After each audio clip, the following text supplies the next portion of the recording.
Any given Sunday, about 1,500 players suit up to play pro football in the NFL.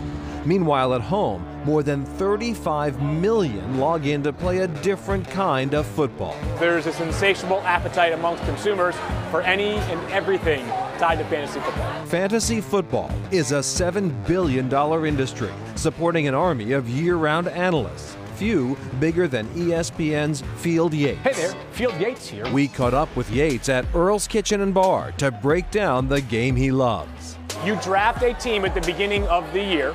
Each week you set your starters, which may be as simple as not changing your quarterback all season if you have Tom Brady. You play an opponent each week. The game is scored by translating your players' weekly statistics into points, a process which fantasy pioneers did by hand, but is now handled seamlessly by apps which have allowed the game to explode. I don't think that it's a surprise that fantasy football has coincided with the rise of NFL popularity. Thursday night, you're getting back from a long day's work. Do I feel like watching the Carolina Panthers? Maybe not, but I've got Cam Newton as my quarterback, so I am going to watch it.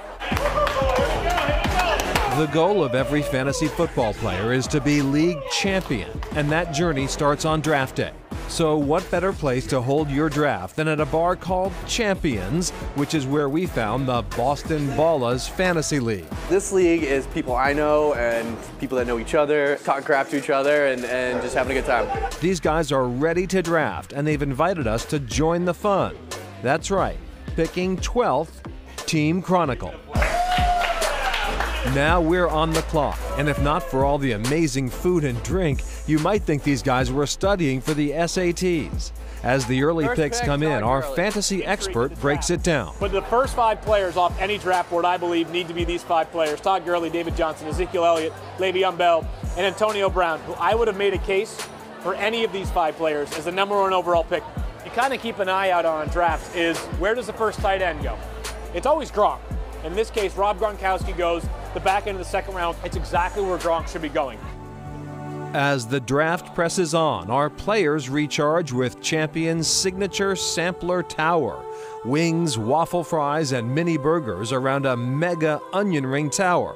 If we were drafting football food, this would be a first-round pick. When I think of football season, I think of food. Everyone loves our sampler towers. Back to the draft, and with the big names off the board, strategy comes into play. Our own Team Chronicle takes a defense in round 10.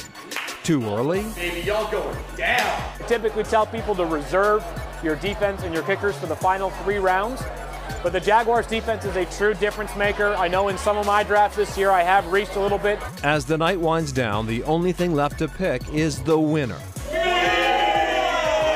But a solid draft is only the first step toward a fantasy championship. Teams must be managed, lineups set, players added and dropped.